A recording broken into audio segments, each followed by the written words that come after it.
Welcome to the deep dive.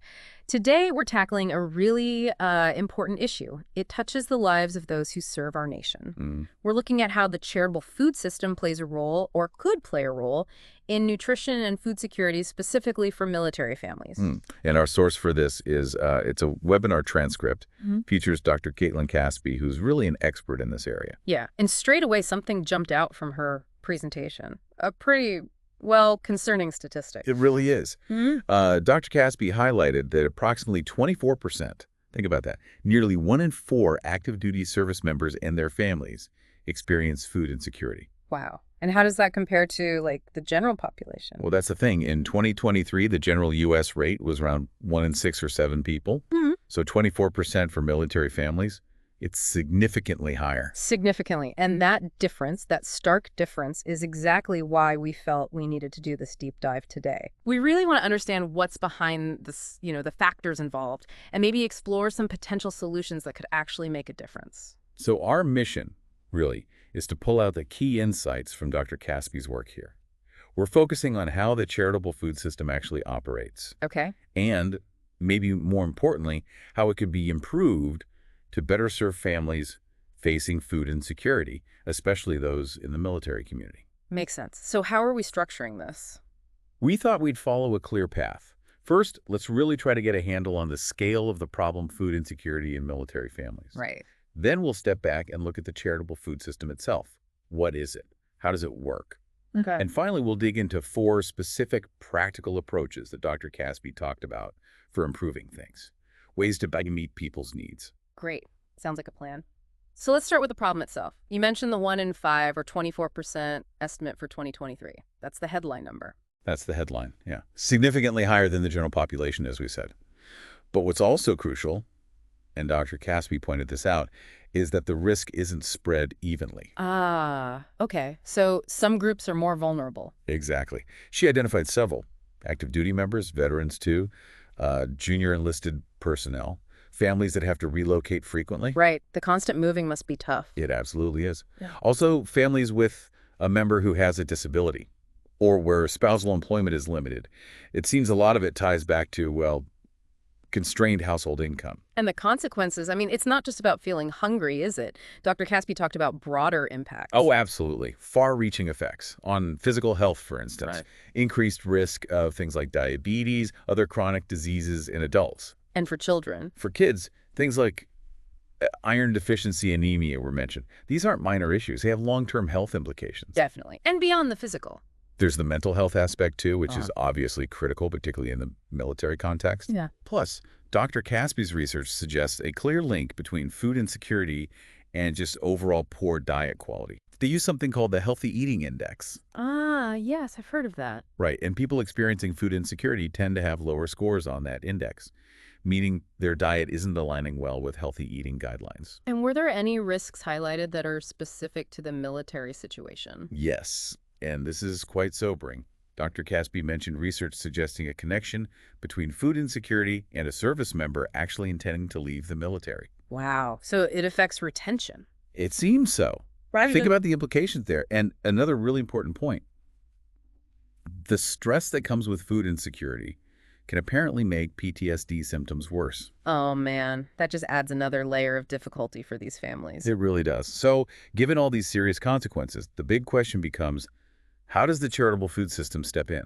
Or try to? Right. How does it operate? Dr. Caspy gave a good overview. You've basically got 2 main components. There are food banks. Think of them as large warehouses. They procure food, often in bulk, and distribute it out to a network. Okay. The big hubs. Exactly. And then you have the food pantries. These are the local frontline places. They're the ones directly serving individuals and families in the community. And she made a point about how varied these pantries are, didn't she? She did. She used a great phrase. If you've been to one food pantry, you've been to one food pantry. Yeah, I remember that. Really drives home that they aren't all the same. Not at all. They're very diverse, very decentralized. And their history, well, traditionally, the focus was very much on just providing emergency food, short-term fix. Success was often measured just by pounds of food pushed out the door. Okay, quantity over quality, perhaps. Sometimes, yeah. But Dr. Caspy highlighted a really important recent shift. There's a growing movement towards providing food with more dignity Hmm. and often linking it with other support services too. Not just handing out food, but thinking more holistically. Is that where the idea of client choice comes in? Moving away from just pre-packed bags? Exactly that. Instead of just getting a standard box, people can choose the foods that actually suit their family's needs and preferences. More like shopping. That makes sense. More empowering. Definitely. And Dr. Caspy mentioned research showing that these kinds of changes moving to client choice, improving the environment, are actually linked to better health outcomes for the people using the pantries. That's encouraging. So how much are military families actually using this system? Is there data on that? There is. A 2021 estimate suggested about 13.2% of enlisted active duty families had used charitable food resources in the past year. Okay, 13.2%. But we said earlier that around 24% are estimated to be food insecure. Precisely. So there seems to be a gap, doesn't there, between the number potentially needing help and the number actually accessing this specific type of help. Yeah, a significant gap. So why is that? Why might families not be using food pantries even if they're struggling?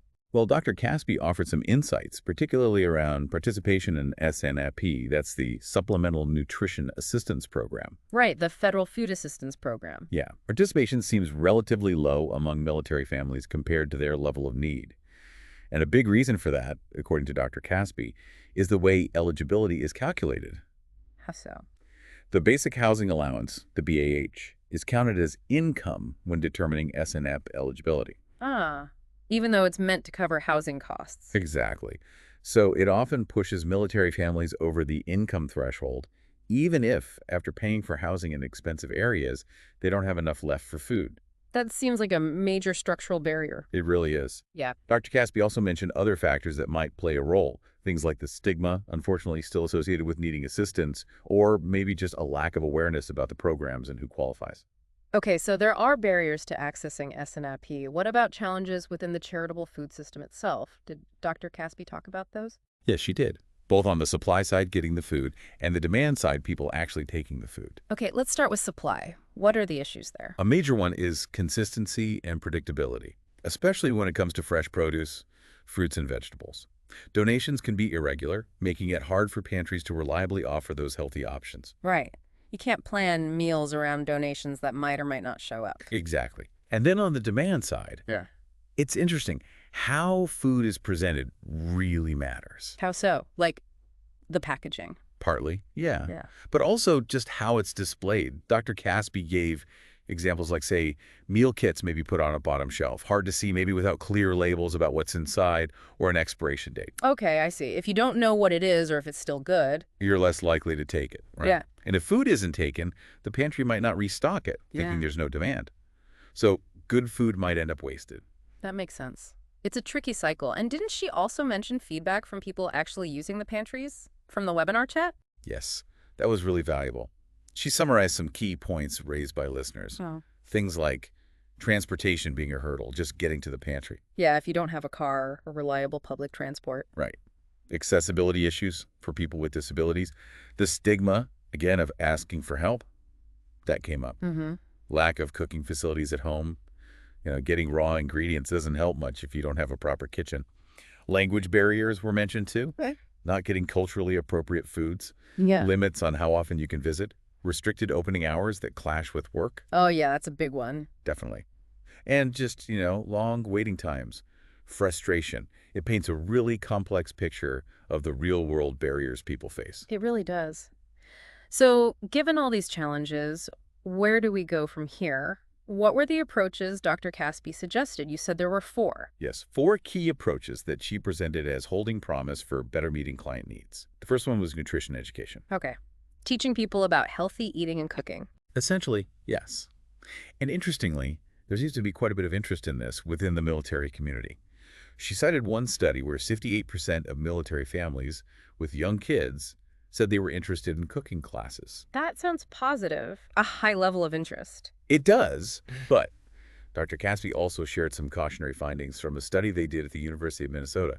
They ran a 6-week nutrition and cooking skills program in food pantries. Okay, what happened? Well, they did see an initial improvement in participants' healthy eating index scores right after the program. Statistically significant improvement. Great.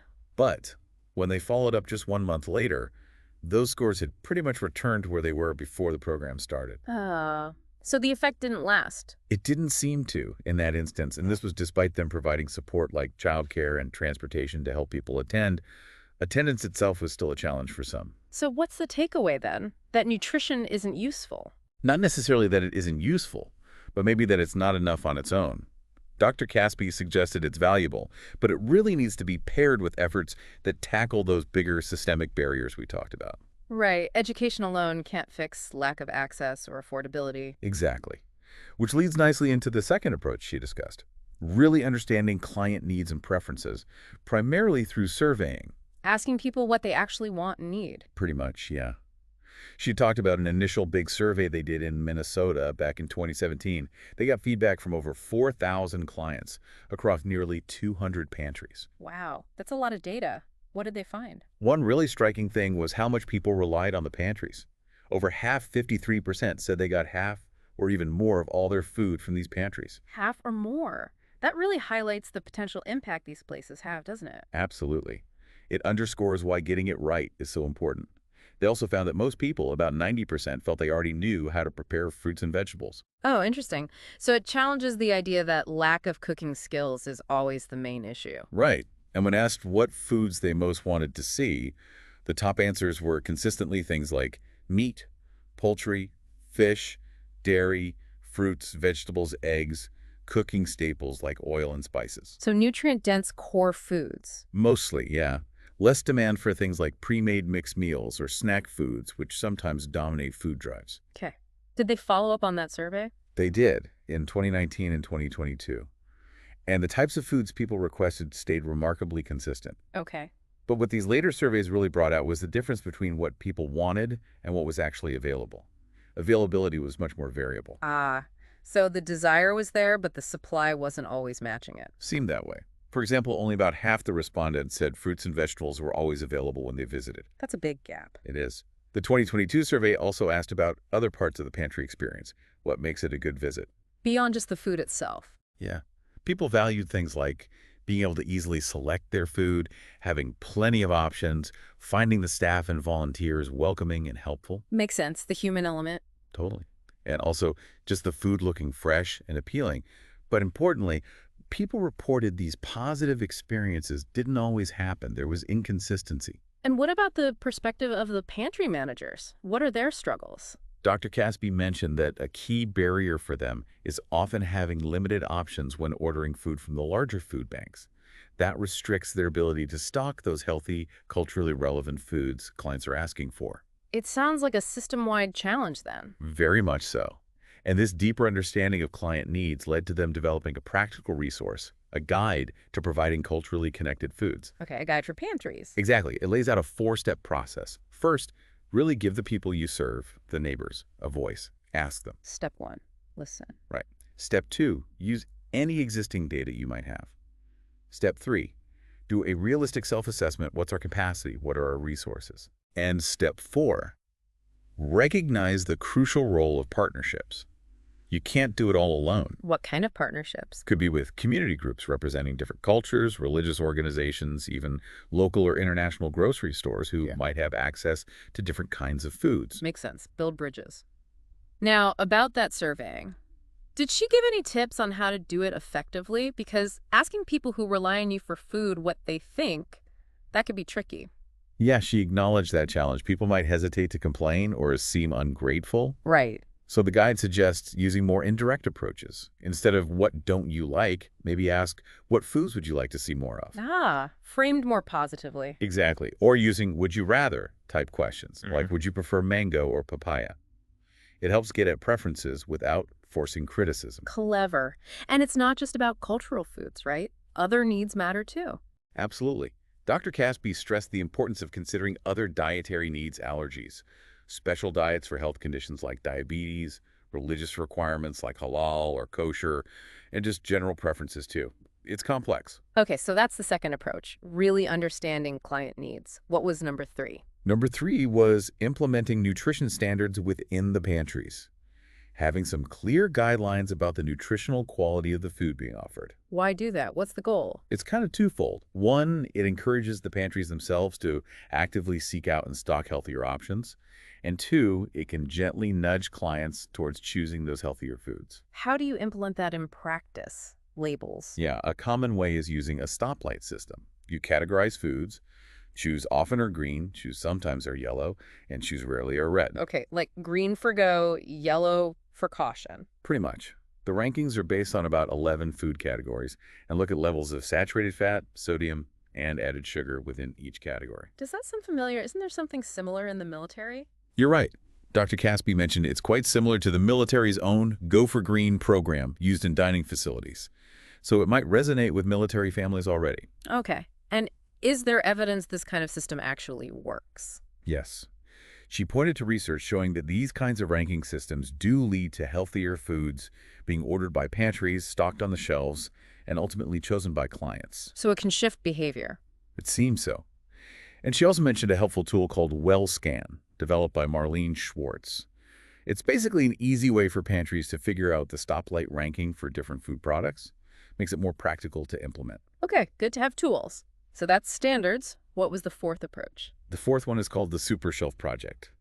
This one sounds really interesting because it's about changing the physical environment of the food pantry. Changing the layout. Yeah, basically transforming the space to make it more welcoming, more like a store, and specifically designing it so that the healthy and appealing choices are the easiest ones to find and select. Making the healthy choice the easy choice. I've heard that phrase. That's exactly the principle. Yeah. It involves working closely with client choice pantries. First, they focus on making sure there's a consistent supply of healthy food coming in. Right. Got to have the good stuff first. Then, they work on the physical transformation of the pantry space itself. Oh. It's been a collaborative effort in Minnesota involving various partners. Can you give an example of what that transformation looks like? Sure. Dr. Caspy showed a great example from a place called the Department of Indian Works. Yeah. The before photo showed, maybe a bit haphazard cans kind of front and center. Okay. The after photo, much more organized, clear signage, nice branding. Fresh produce was right at the entrance, highly visible. Whole grains were placed at eye level on the shelves. Ah, so using those subtle cues, the nudges, to guide people. Exactly. It's visual merchandising, but for health. Sounds like a lot of work to implement, though. Oh, she emphasized it is significant work. It often involves consultants. She mentioned Nora Gordon specifically, often extension or set-them-ed educators. The process involves things like assessing if a pantry is really ready for this kind of change, getting volunteers on board as change agents, doing a needs assessment, including looking at the pantry's food budget. So really understanding the starting point. Right. Using techniques like motivational interviewing with the pantry leadership to build buy-in, practicing cultural humility throughout, and really applying those behavioral economic strategies, rethinking the flow, the placement, even the order forms. Wow, it's quite comprehensive. Was it evaluated? Did it work? There was an NIH-funded evaluation, but unfortunately the pandemic hit, which limited their ability to collect long-term follow-up data. Ah, timing. Yeah. So the study was relatively small, and they didn't find statistically significant changes across the board in, say, the overall healthiness of the inventory or what clients selected in the intervention sites compared to control sites. Okay, so the numbers weren't definitive in that study. Not statistically, no, but they got a lot of positive qualitative feedback. Pantry managers and clients consistently said the transformed spaces felt nicer, more dignified. That's important too, how people feel. Absolutely. Clients reported feeling more satisfied with the choices they had and felt better able to actually plan meals based on what they could get. And surveys did show higher satisfaction with food options in the super shelf pantries. Okay, so maybe the impact is there even if that initial study couldn't fully capture it statistically? That seems plausible. And the fact that Dr. Caspy mentioned something like 40 or 50 pantries in Minnesota have now adopted this model and they're still getting requests, that suggests the people on the ground see real value in it. It seems sustainable and desirable. Yeah, that adoption rate speaks volumes. So it really sounds like the message is that these four approaches, education, understanding needs, standards, and environment, they probably work best together, right? That was definitely the implication. Dr. Caspy stressed the value of integrating these strategies, not just picking one. taking a multi-pronged approach. And thinking beyond the individual pantry, too, connecting it to the bigger picture. Yes, absolutely. She made the point that these charitable food agencies are part of a much larger food system, and strengthening connections within that system is key. Did she mention any other related efforts that are important? She touched on a few things briefly, like developing guides for people donating food so the donations align better with those nutrition standards, like the stoplight system. Making donations healthier, too. Right. Also, the ongoing importance of promoting SNAP enrollment, making sure everyone who is eligible actually gets that benefit. Okay. The emergence of communities of practice, where pantry managers and staff can connect, share ideas, and support each other. Peer learning. That sounds useful. And finally, really recognizing that food insecurity at its heart is often an economic issue. So the importance of partnering with other social services, things that help with financial stability, job training, accessing other benefits, offering more than just food, maybe hosting clothing drives or benefit sign-up sessions at the pantry. Thinking holistically about people's needs. Okay. So as we wrap up this deep dive, it feels like we've covered a lot of ground. We started with that really concerning statistic about food insecurity in the military community. Yeah, nearly 1 in 4 active duty families. And we've explored the charitable food system, its vital role, but also the very real challenges it faces in meeting that need. But Dr. Caspy's insights give us some concrete strategies. Things like really listening to clients, implementing nutrition standards, changing the environment with approaches like SuperShelf. They offer real hope for improvement. It really emphasizes that there's no single magic bullet, though. Addressing food insecurity effectively seems to demand this multifaceted approach. Definitely. You have to consider the individual's needs, the practices within the organizations like food pantries, and those bigger systemic factors like SNAP eligibility rules or food supply chains. They're all interconnected. Right. So perhaps a final thought to leave our listeners with. Yeah, maybe just this. Having heard about these challenges and potential solutions within the charitable food system, particularly concerning military families, how does this shape your own view of community support? Maybe reflect on the often hidden struggles faced by those who serve, struggles like putting food on the table. And perhaps consider, are there ways, big or small, that you or your community could contribute to strengthening food security locally? Something to think about.